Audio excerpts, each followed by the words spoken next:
Good morning, Tim. Good morning, Marcia. Good morning, viewers. We love having you on with us. And if you're watching us streaming after, if you're looking at the replay, thank you for tuning in.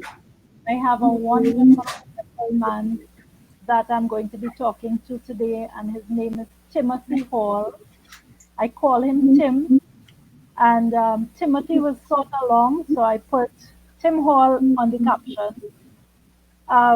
Tim is a fairly new friend of mine. Tim is a fairly new friend of mine, and it's strange because he doesn't feel like a new friend. He feels like somebody that I've known for years, and he is such an amazing light. So I'm excited to share the story that Tim has to tell us. I think we have some audio issues that weren't there before I started, so I'm going to be trying to see if we can. If you're looking at us on Facebook, please could you give us some feedback in the comments and let us know if you can hear us well on our streaming video.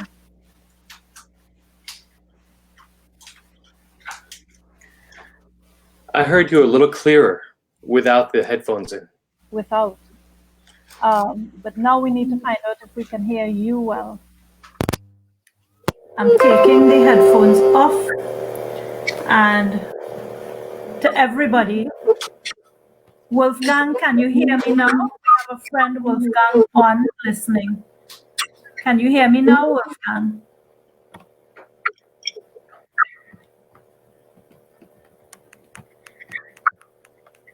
Tim, could we listen to you? Great. So the more important person to hear is Tim. His story is what shines. And so I'm glad that Wolfgang is saying he's hearing Tim well. So I'm sorry that we have this little glitch at the very start, but better we sort it out and get into a good interview where you can hear everything well. So today, Tim is here to share with us some of the inspiration that comes from his soul and from the way that he lives his life. He is a bright light in my life. He's somebody that actually did the very first interview of me last week. I've never done an interview before, and I didn't feel nervous at all because I had a friend who was in my corner having a chat with me. And so I hope, Tim, you feel the same way about me having this chat with you. Tim lives in Pennsylvania, which is in the United States for those who may not know.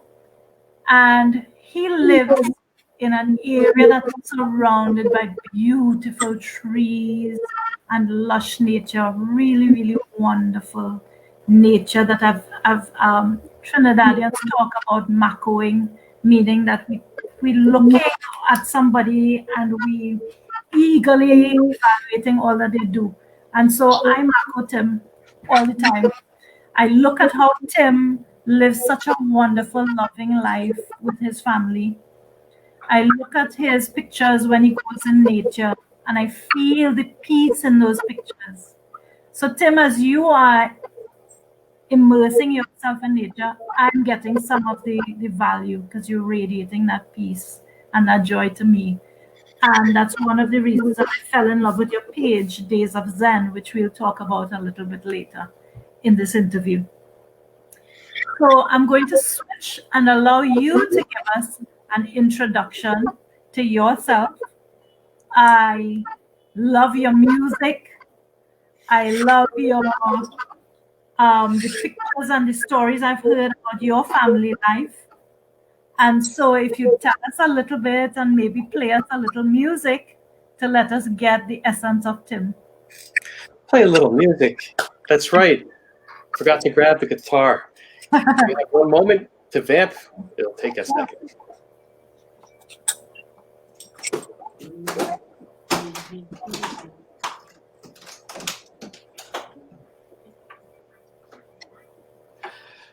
All right.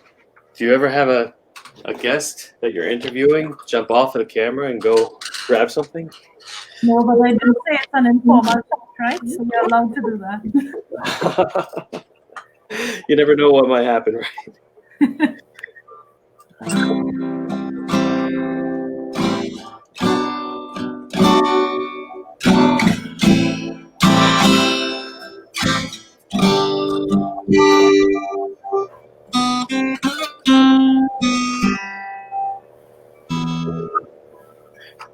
So I'm so glad to be here with you. I don't want to spend a whole lot of time just playing music, but it is one of my absolute passions in life. One of my 5 reasons for living is expressing. And the way that I love to express is through all kinds of art, media, music, composing, writing, painting, taking photography. A lot of that I get the chance to share with people on the Days of Zen page, and this is just such a beautiful place that I get to go to, and a wonderful community that's able to receive some of what I'm expressing. So it just makes life wonderful to live. And music that includes piano, guitar, even drums, whistles, recorders, all kinds of fun instruments that I get to play and create songs with. But it wasn't always this clear. It wasn't really. I wasn't always very aware of why I did what I did, and I'll be honest. So much of what I was passionate about wasn't so much because I loved doing it, but I loved the attention, and I loved the applause and the accolades and the acceptance and the feeling of being worth something because I could do something that people appreciated. But it was never enough, and there was always more that I had to play, always more I had to write, draw. I had to do better and better and better because there was no point in time where the critic inside my head would say, you know what, Tim, you are enough. You finally made it. That wasn't going to happen. My inner critic was not going to give me that feedback. And I came to a point where I just wasn't even sure if I ever wanted to play music, write another book, or take another photo ever again, just because what was I doing it for? Who was I doing it for? And that was a turning point. That was right when my days started to become days of Zen, and I was encouraged to share those days with as many people as wanted to come and be a part of that peace that I started to find. Okay. So I've also seen wonderful pictures of you with your daughter. I've seen you do it when she was learning to ride her bike outside. I keep seeing you spending, as we say, quality time with your daughter. You have a wife and one daughter. Could you tell me a little bit about your family life and where you live and how all of that fits into giving you joy and satisfaction or joy and fulfillment? No, absolutely. My daughter, her name's Riley. She's 8 years old. I think she's within the sound of my voice. She's over there. And I love creating with her, love playing together. We have different personalities, which is really a very cool dynamic. She is she's a leader, and I'm a mediator. I'm a a guy who's really good at making everybody feel comfortable, making everybody feels understood and heard. Riley's a type who she's a go-getter and she knows how to get things done. And sometimes those personalities clash a little bit, but it's beautiful because we learn from each other's styles, and we build more by being two different individuals. And I've always believed in absolutely respecting her, even as a baby. Just giving her the respect that if she's communicating, what she has to say has value. So I'm going to stop and listen and do my best to understand. Okay. So we are in a lockdown period, or at least in some sort of social disarray to some extent everywhere.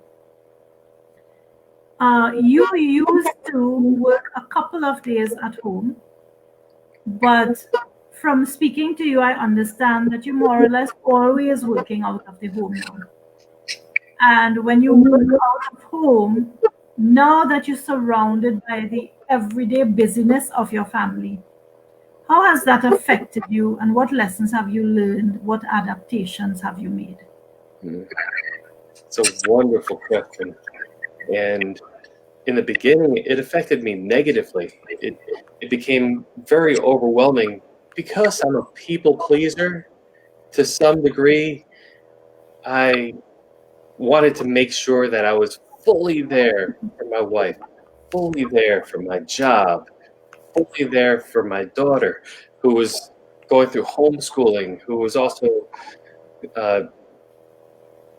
going through the challenges of not being able to meet with her friends. So I wanted to be able to be there and play and run through the yard while taking my phone calls and doing my job, while making the food all day long and trying to make everybody happy. And it became very overwhelming and very quick. Into this situation, I realized boundaries needed to be set for myself. Hey, I gotta be good to myself too. I'm trying to please everybody, and some of that has to come back around. It has to be at least equal, not just leaving myself out to make everybody else happy. Right. So that lesson led to an understanding that if I'm working, I am at work, and the doors are closed even though there are no doors, and that there's a respect for, is he on the phone? Is he on a Zoom call? Is there something else going on? Let's tone down, make sure that goes smoothly, and as soon as he's off, he will provide the attention needed in the other places. And I always strive to do just that. All right. Have you seen your daughter learning from you and also marking out her space and her time and scheduling because you have been setting an example in that regard? Well, like I mentioned, my daughter is a leader, and she's been really finding ways to use her time in very creative ways.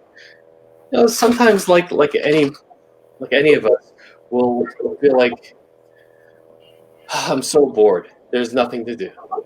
Yeah. What am I supposed to do? And then you could list 20 ideas. All of them are like, nah.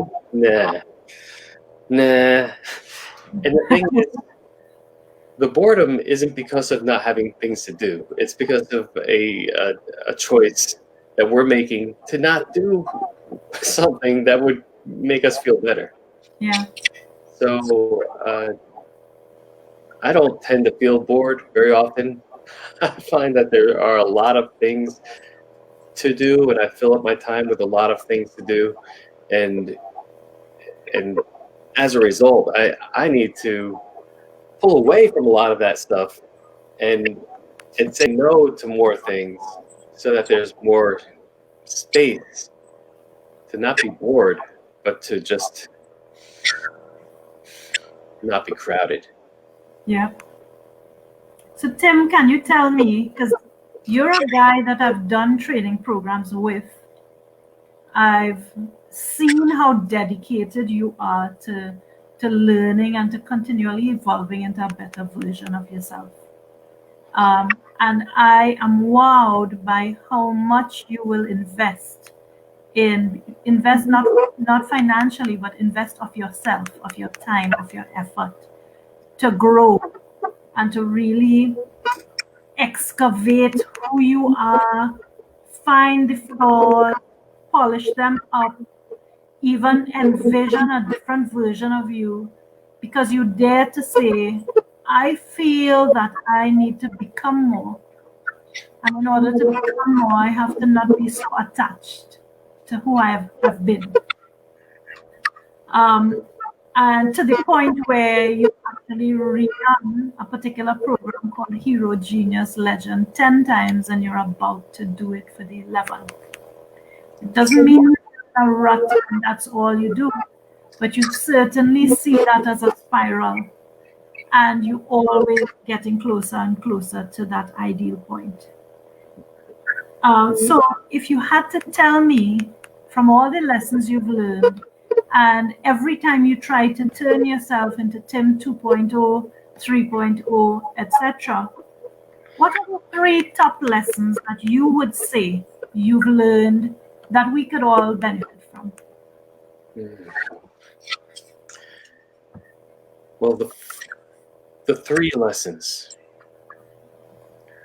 would be: find the quiet, find that space within, do whatever you need to do, whether it's sitting in meditation, going out into nature, or painting, or doing what you're passionate at doing. Find that thing that brings space into your life and into your being and into your thoughts, so that you're not overwhelmed with thinking, and you're able to flow better with life. Finding space would be number 1. Okay. Number 2 would be learning about the trick regarding authenticity. Originally, for me, I thought authenticity meant being who I was, but at the time, who I was simply who I thought I was. It was a bunch of stories, a bunch of reactions, the way I was brought up, the religion, the family, the schooling. Well, now this is who I am. So I'm being authentic by following these rules and walking according to these stories, many of which I didn't even create. The trick is that there is someone who I am, who is more than any of the stories. And that when those can just fade away, the I am within me comes forward and is truly the source of authenticity. And this is where I can sit every morning and write down, I am beautiful. I am love. I am majestic. I am creative. I am expressing. And it's these morning rituals that often bring to the forefront an idea that I feel, oh, this is so great. I need to share this with the Days of Zen community. I can't wait to put this into a small poetic package, attach it to a photograph that I've taken at some point, and deliver it. And then I feel really good as people engage and see and like the post and comment on it, and And I feel good, not entirely out of ego, but also because of the connection and the circulation. We're exchanging energy, we're exchanging ideas, and we're lifting each other up just by being together on that page. Okay. I didn't make number 3. Yeah. So you mentioned to me about your A list, and so your A list is maybe your third big lesson. Could you tell us what you mean by your A list? Yes. So this would be my number 3. I'm developing a program which is tied to what I call the A list. The A list is the list of those things in life that I craved at one point. I craved attention. I craved affection. I craved accolades and acceptance. It just so happens that all of these words that I really had a drawing to start with the letter A. In fact, I feared abandonment. Wow. And my fear of abandonment brought all of this craving for acceptance and approval. Approval was a big one. So the lesson is that which I craved, I needed to first recognize why I was craving those things, where was the fear, and is there any substance to that fear? Is there any real reason why I should be feeling this fear? And after this examination, I recognized that through practice, I actually have many of these qualities already within me. I could sit and feel acceptance. I could sit and feel approval to myself, approval from the universe, and that allowed me to be able to start to go from this internal needy to recognition that it's already there within me to, wow, what do I have to give? I can give accolades. I can give people approval. I have so much more to give now, and it's so fresh and vibrant, and I love it. It just feels like, maybe there are people out there that still have that need for those feelings and still have a need to feel accepted. And through this, perhaps I can lead some people through the same or a similar journey that I took and bring them to a point where they have more than enough and they're able to give. So what I'm hearing from you is that you basically were, before, living life like a hamster on a wheel, running faster and faster and faster, getting nowhere, and always feeling that you have so much more to do in order to be worthy. And only by slowing down, by stopping, by saying, I'm not giving air to my ego so much anymore. I am not going to be chasing acceptance or external acceptance anymore. And by doing that, you were able to press pause on that hamster wheel and step off. And say, let me now get to myself. Let me take quiet time to find out who Tim is. And in finding that out, you started to find out what the limiting mindsets and the rules that were limiting you were. Because only by finding those things out were you then able to, like weeds in your garden, pull them out and maybe plant better ones. Which led you to say, hey, I'm already enough. That enoughness already lives inside of me. And now I accept that. I accept that I have a purpose. I accept that I'm good enough as I am. My imperfect self is good enough, even as I try to become better. So it's not that I'm going to sit here in my imperfection. I'm going to actually work to become a better guy. But the whole path is different because I've changed the rules for myself. Wow. I have to say, Marsha, right now, just listening to what you're saying, you could rewind this and go back and actually make about 10 different Days of Zen posts out of everything you just said. So I look forward to seeing those posts because you already shared these amazing posts that talk to the same thing. I'm just trying to sum up what you said.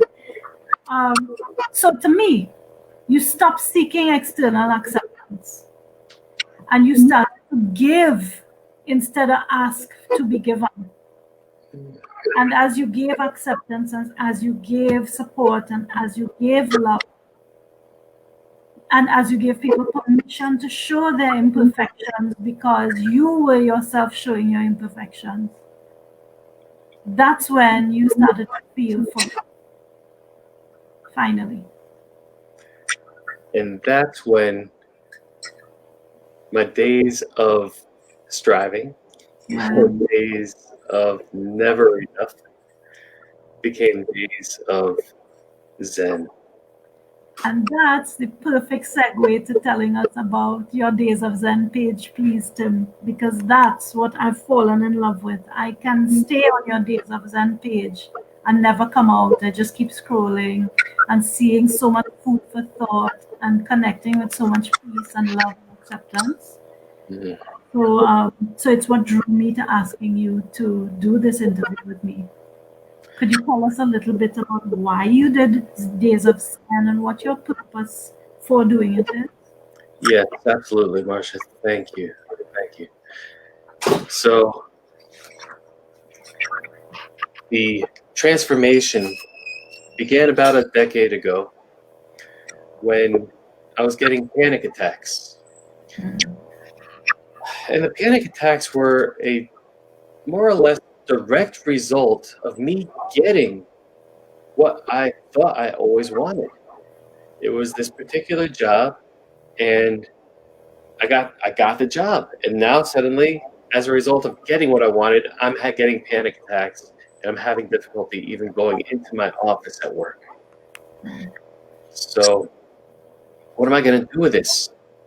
Now, at the time, I had a different set of religious beliefs, which are still very valid today, and I don't want to ever make anyone feel like their certain religious upbringing or their current religious beliefs are invalidated in any way because they all contain such miraculous, beautiful information. Right. Although my understanding was limited of some of that information. And I didn't know why I had such anxiety when I was supposed to have peace. I didn't know why I felt like fear to approach people when I believed in a philosophy of fear not. Mm-hmm. Well, how come I can't fear not? I've been doing this religion thing all my life. What's wrong with me? And I began to explore.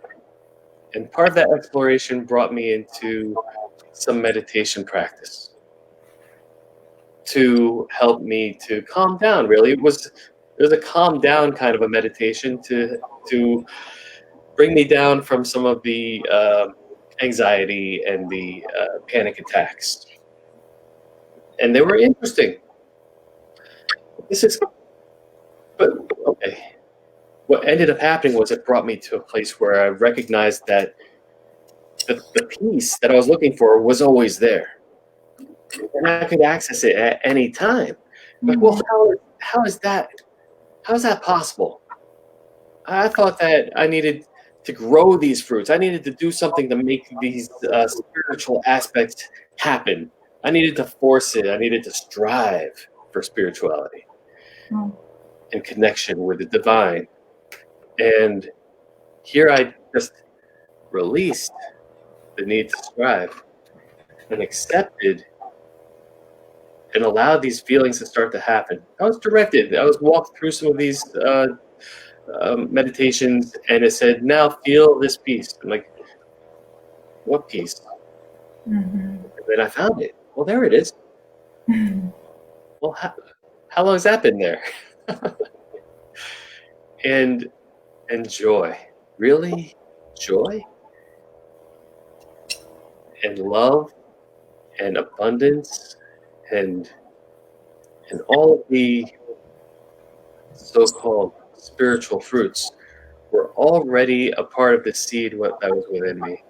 So now this transformation begins, and I begin to be slightly open to learning more. I read a book by Eckhart Tolle called A New Earth, and I read it very skeptically, the religious skeptic, and say, well, I can see where he's saying this. I can see by the end of the book, I was like, I have everything right now. I'm completely supported right now with everything that I need. My very next breath is here supporting the life in this body. This is an amazing thing, where I used to think I needed to keep striving for everything. I needed to be good enough. I don't need to be good enough. I already am here, and I have everything I need. How abundant I felt in that moment was life-changing.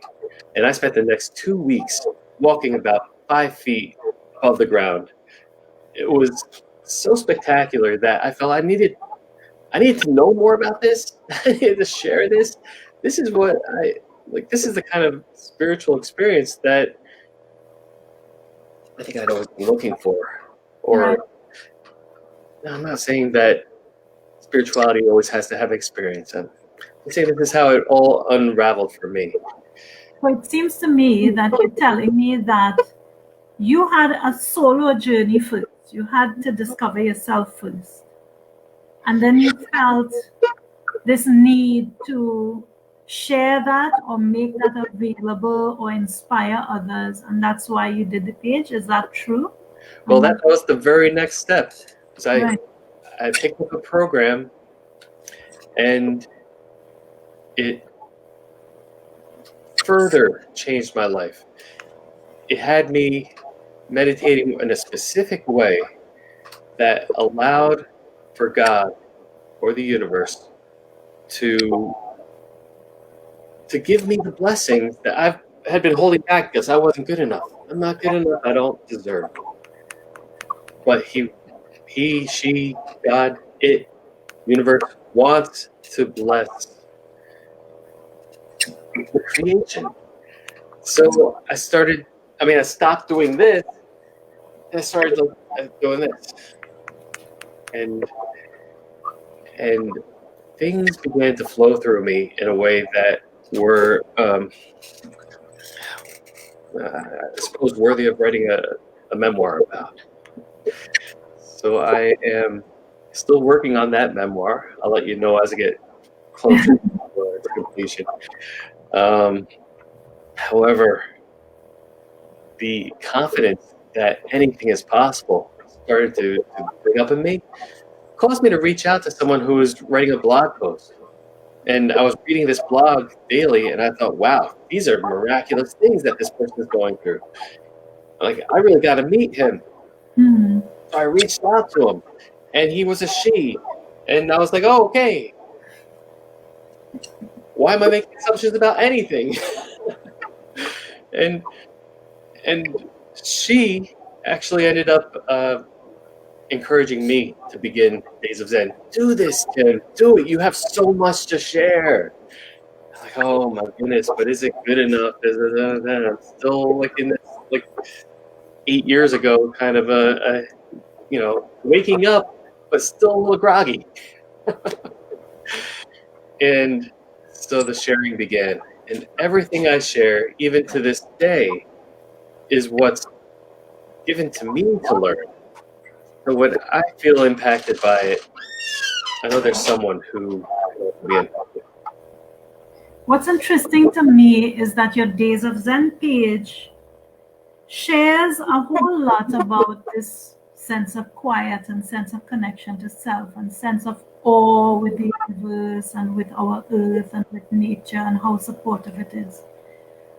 I don't feel any preachiness from you in the page. I don't feel any pressure from you. It's just allowing. That's all. It just allows.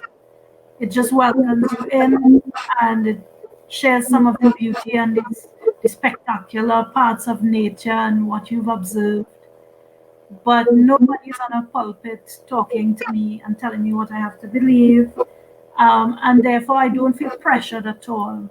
I feel just free and joyful. And I'm getting from you that that really is what you dream of offering to people in your Days of Zen Hearing page. you say that that's the feeling you get from going through my posts is very, very affirming for me. And I feel my heart warming. I feel my chest opening up. I can breathe easier because you're one. And if there are 10 more, who know 10 more. And this isn't a race either. It's not a race to get an audience. It's really just available and here. Yeah. There's no cost to it. Come be a part of it and enjoy. And So it's maybe you allowing, and you have no need at this point to monetize because you feel this is what you're called to do, just to share and just to support. I considered monetizing at one point, maybe about a year and a half ago. I thought, I am spending money on making sure that people can see these posts. And it's not even an advertisement, but I'm getting charged as if it was. Mm.